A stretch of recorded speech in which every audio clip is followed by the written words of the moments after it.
I never imagined I would leave my parents and sister stranded and shivering in the biting 14-degree air of Aspen, Colorado, while I sat sipping Opus One wine by my private fireplace. But that is exactly what happened just 15 minutes after my sister Sadie shoved me right in the lobby of a five-star hotel, causing me to fall and crack the face of the vintage Cartier watch my grandmother left me. Instead of apologizing, she laughed and said I fell on purpose to play the victim. My parents laughed along with her. But their smiles would vanish instantly the moment I whispered to the hotel manager, "Don't refund their rooms, charge me the full amount, but ensure their key cards never work. I want them to look at empty rooms they are forbidden to enter." I would pay the full $39,000 for this entire trip, of which $25,000 was for the hotel rooms without blinking. The total cost for my freedom? A shattered heirloom, and a small fortune. My regrets? Zero. To understand how I ended up there, watching my family shivering in the cold, I must recount what happened before. I am Grace Holloway. To the public, I am the owner of Holloway Design Group, an architect who just closed a multi-million-dollar contract. But to my family, I am simply the bank. The only reason I have supported them for the past 10 years lies in a promise to my grandmother before she died of cancer. She held my hand, fastened her vintage Cartier tank watch onto my wrist, and instructed, "Grace, you are the strongest one. Promise me you will keep this family from falling apart, at least until your parents are old." Because of that promise, I paid for Sadie's car lease, paid off my parents' debts, and let them live rent-free in the apartment I own. I wore that watch every day as a reminder of my responsibility. The weight of it on my wrist was constant, familiar, grounding. The blued steel hands moved forward relentlessly, marking time I could never get back, hours spent working late to fund a family that saw me as nothing more than a convenient ATM. For my parents' 35th wedding anniversary, I covered the entire $39,000 cost for a trip to Aspen. I booked everything myself: the flights, the resort, the dinner reservations at Matsuhisa. I wanted to do something nice. I wanted, stupidly, to believe that generosity might finally earn me the same affection they showered on Sadie. On the flight to Colorado, I booked first class for the whole family. The cabin smelled like leather and expensive cologne. I settled into my seat by the window, my laptop bag tucked under the seat in front of me, already mentally reviewing the hotel check-in process. I had color-coded confirmation emails. I had printed backup reservations. I was prepared for everything except what actually happened. When the flight attendant brought a tray of vintage champagne and delicate flutes, Sadie, who was filming a vlog on her phone, reached over from the seat beside me and snatched the glass from my hand before I could even take a sip. "Drink water, Grace. Your face gets red and it looks bad on camera," she said, not even looking at me. She angled the phone to capture the champagne flute, the bubbles catching the overhead light. "Let me hold this glass to check in for the aesthetic." She turned the camera away from me deliberately, framing the shot so I didn't exist. I watched her film herself pretending to sip champagne she wouldn't actually drink. Sadie never consumed calories she couldn't monetize while I sat there with empty hands. In the row ahead, my mother unwrapped a gift Sadie had just given her. A Dior silk scarf, in dove gray, with delicate embroidered edges. Mom held it up to the light, cooing like Sadie had just handed her the Hope Diamond. "Oh, Sadie, you always have the best taste. You are so thoughtful." Mom draped the scarf around her neck, admiring herself in her phone camera. Unlike Grace, she makes so much money but is so dry. She never buys anything for Mom with any heart. The words landed like a slap. Dry. Heartless. I had literally paid for the seats they were sitting in, the trip they were taking, the roof over their heads for the past decade. But sure. I was the heartless one. My phone vibrated in my pocket. I pulled it out. Notification from American Express. Transaction approved. $850 at Dior Boutique. Supplementary card holder. Grace Holloway. I stared at the screen. Then at my mother, stroking the scarf with reverent fingers. Then at Sadie, who was now panning her camera across the first-class cabin, narrating in her fake breathy voice about treating yourself to luxury. She had bought our mother a gift with my credit card, and was now accepting praise for her thoughtfulness while calling me heartless. The flight attendant returned, her expression carefully neutral but her eyes kind. She had witnessed the entire exchange, the champagne theft, my mother's casual cruelty. She leaned down and whispered, "Miss Holloway, would you like me to get you a fresh glass?" I looked up at her. She was young, maybe 25, with her hair pulled back in a tight bun and a name tag that read, Jennifer. She didn't have to be kind to me. It wasn't her job to notice when passengers were being mistreated by their own families. "No, thank you," I said quietly. My voice sounded hollow even to my own ears. I put on my noise-canceling headphones and closed my eyes. Through the window, clouds stretched endlessly white and untouchable. I wasn't angry yet. I was just utterly, devastatingly disappointed. The Cartier watch ticked steadily on my wrist, counting down the seconds until I would finally understand that some promises aren't worth keeping. After landing, the transition from the pressurized warmth of the cabin to the biting reality of the Colorado mountains was instantaneous. The cold didn't just greet us at the Aspen tarmac, it assaulted us, a physical wall of biting 14-degree air that seemed to freeze the breath in my lungs before I even reached the terminal. My family clustered around the baggage claim, Sadie filming herself against the backdrop of ski equipment and fur-trimmed parkas. "Just landed in Aspen," she chirped at her phone. "Winter Wonderland vibes. Can't wait to show you guys the resort." I excused myself to find the restroom, wheeling my carry-on behind me. The airport bathroom was surprisingly elegant, marble sinks, soft lighting, the faint scent of cedar. I set my bag against the wall and turned on the faucet, letting cold water run over my hands. That's when I heard Sadie's voice from inside one of the stalls, sharp and panicked. "Don't worry, I'll get that setting," she hissed into her phone. "The master suite at the Little Nell has a jacuzzi tub overlooking the mountains. I already signed the contract with that lingerie brand. If I don't post the photos by Monday, they'll sue me for breach of contract." I froze, water still running over my hands. She continued, "The lighting is perfect for the shoot. I scouted it online. My agent already sent them mock-ups with that exact bathroom. If I don't deliver, I'm screwed. The contract is for $1,500 and I already spent it." I turned off the faucet slowly. The master suite. She hadn't asked me if she could stay there. She simply assumed no. She had already planned that the best room would belong to her. She had signed contracts, made promises to sponsors, built an entire business plan around a room I was paying for, in a trip I had organized, without once considering that I might want something for myself. I dried my hands carefully, watching my reflection in the mirror. My face looked tired. I looked like someone who had been running on empty for years and was only just now noticing. When Sadie emerged from the stall, she startled when she saw me. "Grace, you scared me." She tucked her phone into her purse. "How long have you been standing there?" "Just washing my hands," I said evenly. She studied me for a moment, then shrugged and moved to the mirror, pulling out her lip gloss. "Can you believe how cold it is?" "I'm definitely getting hot stone massages every day. You booked the spa package, right?" "I booked everything," I said. "Perfect." She smacked her lips together. "Okay, let's go. I want to get to the hotel and start shooting before the light changes." We arrived at the Little Nell 30 minutes later in a black SUV I had arranged. The hotel rose against the mountain like something from a dream, all stone and timber and floor-to-ceiling windows that reflected the snow-covered peaks. The lobby was breathtaking. Soaring ceilings, a massive fireplace crackling with real wood, marble columns that gleamed under crystal chandeliers. Mr. Murphy, the general manager, greeted us personally. He was in his 50s, silver-haired, with the kind of calm competence that came from years of managing the ultra-wealthy and their drama. "Miss Holloway," he said, extending his hand to me. Not to my father, not to my mother, to me. Because he had done his research and knew exactly who was paying the bill. "Welcome to the Little Nell. We have your rooms ready." He gestured to the front desk, where 4 key cards waited in small paper sleeves, each embossed with the hotel logo.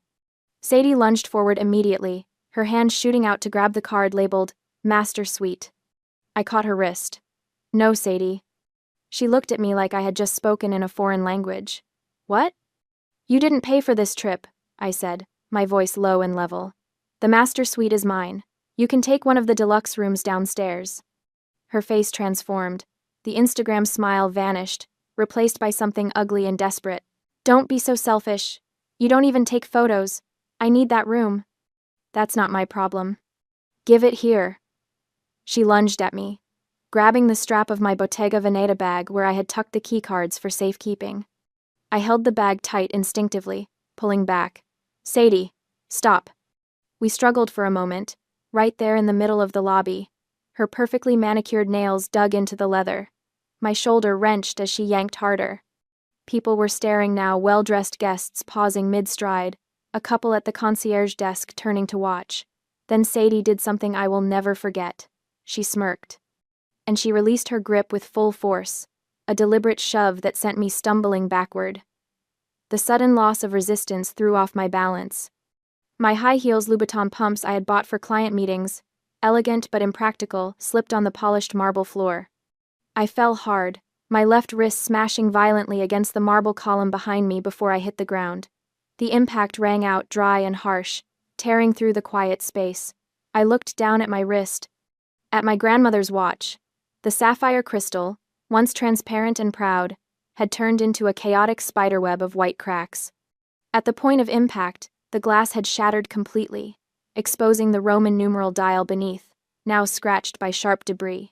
The signature blued steel hands were jammed, bent at unnatural angles, permanently stopped at 4:25 p.m., the exact moment everything broke. Glittering shards of glass dust fell onto the cold marble floor, beautiful but cruel. For a moment, I couldn't breathe. I couldn't hear anything except the ringing in my ears and the thundering of my own heartbeat. The watch face was destroyed. The promise was destroyed. I looked up at Sadie. She wasn't scared. She wasn't apologetic. She rolled her eyes dramatically, already playing to her invisible audience. "Oh my, you are so clumsy." She laughed, loud and performative. "I didn't even touch you. You threw yourself on the floor to play the victim. Stop acting like a martyr and give me the key." My mother's voice cut through the lobby. "Grace, get up. Don't embarrass the family." She glanced around at the watching guests, her face tight with mortification, not at Sadie's behavior, but at mine for making a scene. "It's just an old watch. Buy a new one." Just an old watch. My grandmother's last gift to me, the symbol of a promise I had killed myself to keep. The weight I had carried on my wrist for 10 years. Just an old watch. Something inside me cracked wider than the crystal face. Mr. Murphy moved before I could even process what was happening. He appeared at my side with 2 large security guards, their presence sudden and commanding. They didn't speak to my family. They didn't ask Sadie what happened. They focused entirely on me. "Miss Holloway," Mr. Murphy said quietly, extending his hand to help me up. His grip was steady, professional. "Are you injured?" I let him pull me to my feet. My wrist throbbed where it had hit the column, but nothing felt broken. Just bruised. Just shattered. "I'm fine," I said, automatically. Our high-definition cameras in the lobby recorded the entire altercation. "Mr. Murphy continued, his voice low enough that only I could hear. He gestured subtly to the discreet cameras mounted in the corners of the ceiling. "I have directed security to store the footage in our legal safe. If your lawyer needs it for assault charges, it is ready." The words camera and lawyer hung in the air like a grenade. I watched the blood drain from Sadie's face. Her mouth opened, then closed. For once in her life, she had nothing to say. But she didn't apologize. She just stood there, betting on my passivity. Betting that I would do what I always did, smooth things over, pay for the damage, pretend nothing happened. She was counting on me to be the bank, reliable and stupid, and endlessly forgiving. I looked down at the broken watch. Tiny shards of crystal still clung to the bezel, catching the light from the chandelier above. The hands were frozen at 4:25 p.m., the moment the promise shattered. My grandmother had asked me to keep the family together. But she had never met this version of them, the version that laughed while I bled, that took and took and took until there was nothing left of me but an open wallet and a broken watch. The promise had shattered along with the glass face. "Thank you, Mr. Murphy," I said. My voice sounded different, colder, clearer. "Keep that tape safe. Don't release it just yet. My lawyer will be in touch." Sadie's eyes went wide. "Grace, come on. Don't be dramatic." "Step back, please," one of the security guards said to her, not aggressively but firmly, a wall of professional politeness that still made it clear she needed to stop talking. My father finally spoke up, his voice booming across the lobby. "Grace, this is ridiculous. Your sister didn't mean anything by it. You're blowing this out of proportion." I turned to look at him. Really look at him. Aiden Holloway still had the posture of a man who expected the world to bend to his will. He had declared bankruptcy twice in his life, had failed at 3 different business ventures, and was currently living rent-free in an apartment I owned. But he still spoke with the authority of someone who had never faced real consequences. Blowing it out of proportion. I repeated slowly. She destroyed an irreplaceable family heirloom and laughed about it. But I'm the one being dramatic. "It was an accident," my mother chimed in. Sarah Holloway clutched her new Dior scarf, the one I had unknowingly paid for, like it might protect her from the tension crackling through the lobby. "Sadie would never hurt you on purpose." I almost laughed. Would never hurt me on purpose. As if the past 10 years hadn't been a masterclass in casual cruelty. As if every snide comment, every exploitation of my money, every moment of being treated like an ATM with legs hadn't been a deliberate choice. "Mr. Murphy," I said, turning my back on my family, "I'd like to speak with you privately at the front desk." "Of course, Miss Holloway." I walked away from them, my heels clicking on the marble floor. Each step felt lighter than the last, like I was shedding weight I hadn't realized I was carrying. Behind me, I heard Sadie hiss something to our parents, but I didn't turn around. Mr. Murphy led me to the far end of the front desk, away from the other guests. The young woman working the computer discreetly stepped away to give us privacy. "I apologize for the disturbance," he said quietly. "You have nothing to apologize for." I set my bag on the counter and pulled out my phone. "I need to ask you something, and I need you to be honest with me." "Of course." "If I wanted to ensure that those 3 people never set foot in the rooms they're supposed to be staying in, could you make that happen?" Mr. Murphy didn't even blink. He had probably seen stranger requests from wealthy guests. "The reservation is under your name, Miss Holloway. You have full authority over the rooms. Even though we're past the 24-hour cancellation window? Cancellation policies are designed to protect the hotel's revenue," he said carefully. "If you're willing to pay for the rooms regardless of whether they're occupied, then the rooms are yours to do with as you please." I looked at him. Really looked at him. He understood exactly what I was asking. And he was telling me, in the careful language of high-end hospitality, that he would help me. "How much would it cost?" I asked. "To pay for all 4 rooms but only actually use one of them?" He typed something into the computer, his fingers moving quickly over the keys. "The 2 additional rooms total, approximately $14,000 for the 3-night stay. Combined with your master suite and the incidental charges, the full amount would be approximately $25,000. $14,000 to leave my family in the cold." I thought about my grandmother, holding my hand in her hospital bed. I thought about the promise I had made. I thought about the watch, now broken beyond repair. Then I thought about Sadie laughing as I fell. About my mother calling me heartless while wearing an $850 scarf I had paid for. About my father telling me I was being dramatic while he lived rent-free in my apartment. I pulled out my American Express black card and set it on the counter. "Charge the full amount," I said. "But I only want 1 key card to work. Mine." Mr. Murphy picked up the card, his expression unchanged. "Understood, Miss Holloway. Will there be anything else?" "Yes," I said. "I'd like you to deactivate the other 2 key cards immediately. And if they ask why they're not working, tell them to speak with me directly." The corners of his mouth twitched. Not quite a smile, but close. "It would be my pleasure." I separated from my family completely, staying at the front desk with Mr. Murphy while they hovered near the luggage pile about 20 feet away. They could see me talking, could see me handing over my credit card, but they couldn't hear what I was saying. My mother kept glancing over, her face pinched with curiosity and irritation. Sadie had her arms crossed, tapping her foot impatiently. My father checked his watch every 30 seconds like a man used to other people hurrying for him. "Mr. Murphy swiped my card with practiced efficiency. "Regarding the remaining 2 rooms, Miss Holloway," he said, his voice low and professional, "I must inform you that the 24-hour cancellation policy means no refunds if you choose to cancel at this time." I looked him straight in the eye. This was the moment. The point of no return. "Mr. Murphy, you misunderstand. I don't want a refund." I watched his expression carefully. He didn't flinch, didn't show surprise. He simply waited for me to continue. Please charge the full $25,000 to my American Express Black Card. I am happy to pay that amount. He remained perfectly calm, absorbing the information that I would pay for 2 rooms no one would sleep in. Perhaps he had worked here long enough to understand how the wealthy use money not just to buy things, but to buy outcomes. Control, distance, freedom. I am paying for privacy, I continued, keeping my voice steady and clear. I want those 2 rooms to remain empty. Please deactivate their room key cards immediately. Do not let anyone, especially those 3 over there, enter them. I am paying $14,000 just to know those rooms are empty and they are locked out. Do you understand? Mr. Murphy paused for exactly 3 seconds.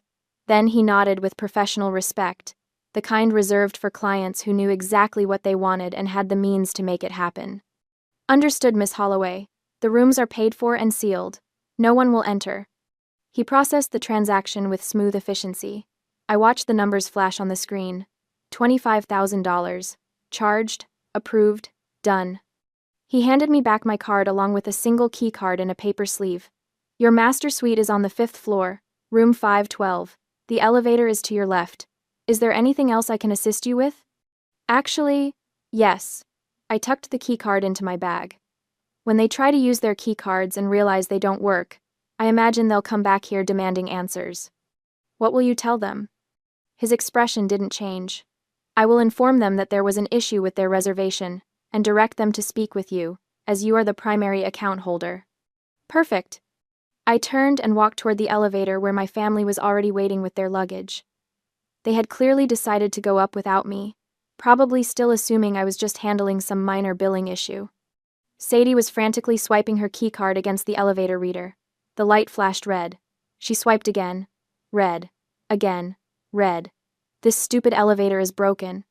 She snapped, smacking the reader with her card. My mother tried her card. Red light. My father tried his. Red light. I walked over calmly, my heels clicking on the marble. They all turned to look at me. The elevator's not broken, Sadie said irritably. Our cards aren't working. Must be defective. Go tell them to make new ones. I pulled out my key card, swiped it against the reader. Beep, green light. The elevator doors slid open with a soft chime. I stepped inside alone and turned to face them. They stood there in the lobby, surrounded by their luggage, confusion starting to shift into suspicion on their faces.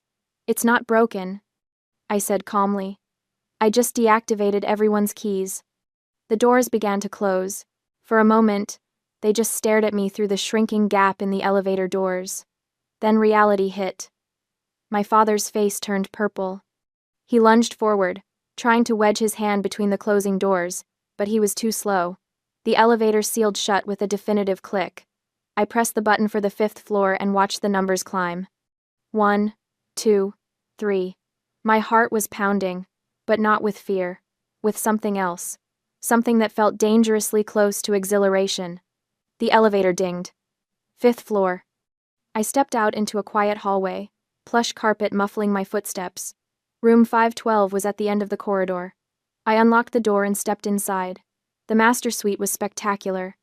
Floor-to-ceiling windows overlooking the snow-covered mountains, a king bed with crisp white linens, a sitting area with a fireplace already crackling. And yes, a jacuzzi tub in the bathroom, with a view that probably cost more per night than most people's rent. I set my bag down and walked to the window.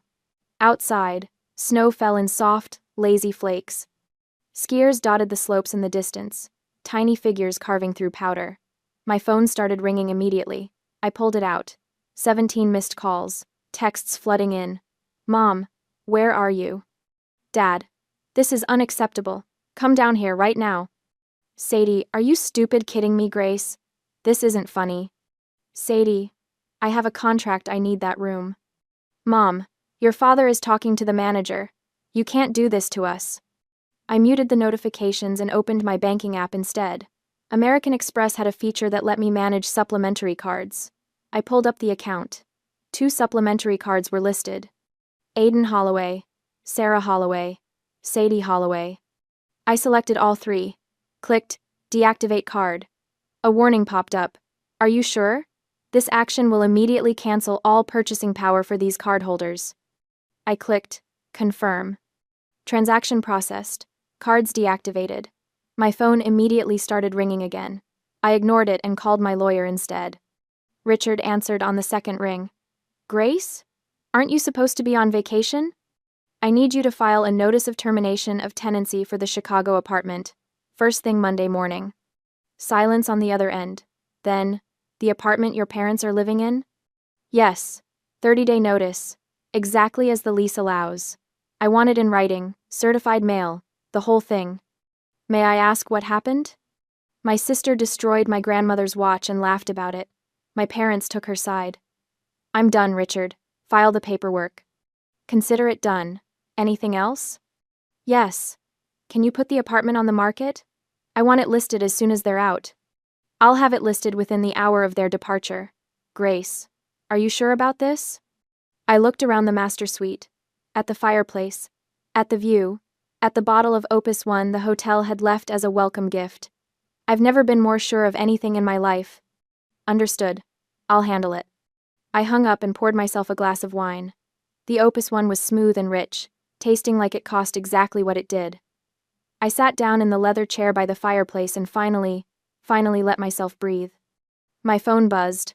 A call this time, not a text. Sadie. I answered and put it on speaker. Grace. Her voice was shrill, panicked. What on earth is going on? Our cards aren't working. I know, I said calmly, taking another sip of wine. I deactivated them about 10 minutes ago. You can't do that. Actually, I can. They're supplementary cards on my account.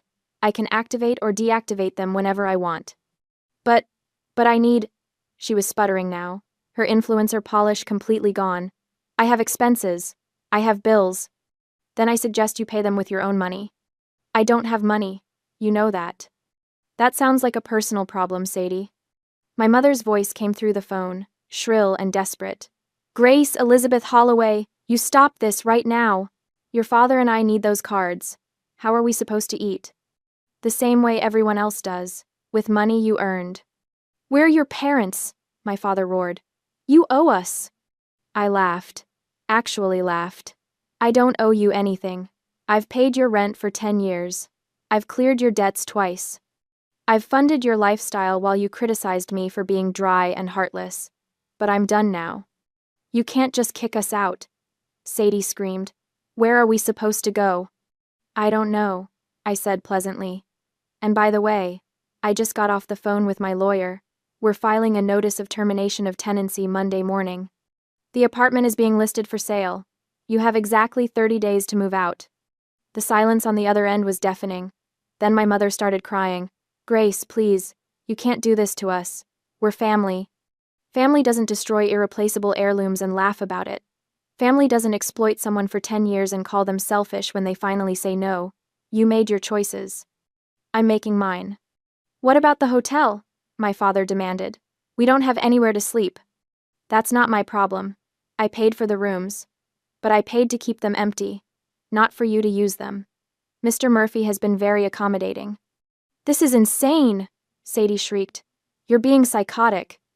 No, I'm being rational for the first time in a decade. Oh, and Sadie? That lingerie sponsorship you were planning to shoot in this suite? You might want to call your agent and explain that you won't be able to deliver on that contract. I hear breach of contract lawsuits can be expensive. I heard her gasp. She'd forgotten I overheard her in the airport bathroom. How did you... I advise you all to start saving money for a moving truck, I continued, my voice ice-cold and perfectly calm, instead of riding the ski lift. Grace. I hung up. For a moment, I just sat there in the silence of the master suite, the fire crackling softly, snow falling outside the windows. Then I stood up, walked to the bathroom, and started running a bath in that ridiculously expensive jacuzzi tub. I caught sight of myself in the mirror. My wrist was already bruising where I'd hit the column. The Cartier watch hung loose on my wrist, the broken crystal catching the light, the frozen hands permanently marking 4:25 p.m. I unclasped it carefully and set it on the marble counter. Without it, my wrist felt lighter, naked, free. The cost of my freedom, one shattered heirloom, $39,000, and a family that never really loved me anyway. My regrets? NW. NW. 0. Time inside the master suite ceased to be measured by hours or schedules, but by the rhythmic accumulation of snow on the balcony and the changing angle of light across the mountains. For 72 hours, the world outside simply ceased to exist. I ordered room service at odd hours, steak frites, champagne and oysters for dinner, and watched the snow accumulate on the mountains through floor-to-ceiling windows. The silence was intoxicating. No manufactured crises. No guilt trips disguised as family dinners.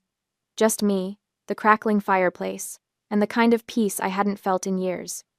I didn't think much about where my family had gone until checkout, when Mr. Murphy mentioned in passing that they'd caught a Greyhound to a motel 2 towns over. Apparently, none of them had enough cash left for even the cheapest Aspen accommodation after their shopping spree. The image of Sadie, who once spent 20 minutes complaining that her latte foam wasn't Instagram-worthy riding a bus to a roadside motel, made me smile into my coffee. The real chaos started when I landed back in Chicago. My phone exploded with notifications the moment I turned off airplane mode. Texts from former college friends I hadn't spoken to in years. DMs from professional contacts. Even my hairdresser sent a concerned message. All of them had seen Sadie's livestream. I watched it once, my jaw clenching tighter with every word. There she was, tear-stained and trembling in that awful motel room, spinning a tale about her abusive older sister, who had abandoned elderly parents in a blizzard and physically assaulted her in a hotel lobby. She'd even managed to work in some nonsense about me being jealous of her successful influencer career. The comments were vicious, strangers calling me a monster, demanding I be cancelled. Some particularly creative souls had already found my business Instagram and were leaving 1-star reviews they'd never be able to post. I felt the old instinct rising, the need to defend myself, to explain, to make people understand. That's what the old Grace would have done, written a long post, provided context, begged for understanding. Instead, I opened my laptop and composed exactly one email, to sadie.holloway@gmail.com, cc aiden.holloway@gmail.com, sarah.holloway@gmail.com. Subject: Legal Notice. Attachments: Aspen Incident Report. PDF: Notice to Vacate. PDF. The incident report was beautifully official, Mr. Murphy's signature at the bottom, the hotel's legal letterhead at the top, and one particularly relevant line highlighted. Security footage confirms Miss S. Holloway initiated physical contact by grabbing Miss G, Holloway's personal property, video evidence retained for potential legal proceedings. The eviction notice was even better. 30 days to vacate. Property listed for sale. Residency rights terminated. My message contained one sentence: I don't argue with liars. If that defamatory video is not deleted in 10 minutes, my lawyer will subpoena the security footage from the hotel and file a lawsuit for assault and defamation. The clock is ticking. I pressed send at 6:47 p.m. The video disappeared at 6:55 p.m. I poured myself a very expensive bourbon and toasted the empty apartment. They moved out 3 weeks later. I had the locks changed the same day and put the place on the market within the week. It sold in 48 hours. Turns out luxury apartments in that building don't stay available long. The winter snow of Aspen has long since melted, replaced by the humid, vibrant heat of a Chicago summer. Yet the clarity I found in that cold mountain air hasn't faded. It has been 5 months since the incident, and looking around my life now, it is unrecognizable in the best possible way. Holloway Design Group landed 2 major contracts, a boutique hotel renovation and a private residence that's going to be featured in Architectural Digest. I bought a south-facing house in West Loop, all exposed brick and original hardwood floors, and renovated it exactly to my specifications. No compromises. No, but what about when family visits? Considerations. Just clean lines, flooded with natural light, and a home office with custom built-ins for my drafting table. I haven't given my family the new address. My parents are renting a small apartment somewhere on the north side, I'm not entirely sure where. They've been texting me through various relatives, calling me heartless and ungrateful. Aunt Linda sent a particularly aggressive message about how I'm abandoning my elderly parents and should be ashamed. I blocked her. Number. The thing is, I don't feel ashamed. I feel free. But lately, I've been standing at a crossroads, and I genuinely don't know which path to take. Option A. Maintain absolute no contact, They're adults. They made their choice when Sadie grabbed my bag, when my mother called me an ungrateful monster, when my father stood silent in that lobby. They made their choice every single time they prioritized Sadie's feelings over basic decency toward me. Option B. Buy them a very small, run-down condo in some distant suburb. Make sure they're not homeless, but never speak to them again. Fulfill some final obligation to the people who raised me, then walk away with a clear conscience. I keep thinking about that Cartier watch, still broken in my jewelry box. I'll never repair it, but I can't seem to throw it away either. So I'm asking you, what would you do?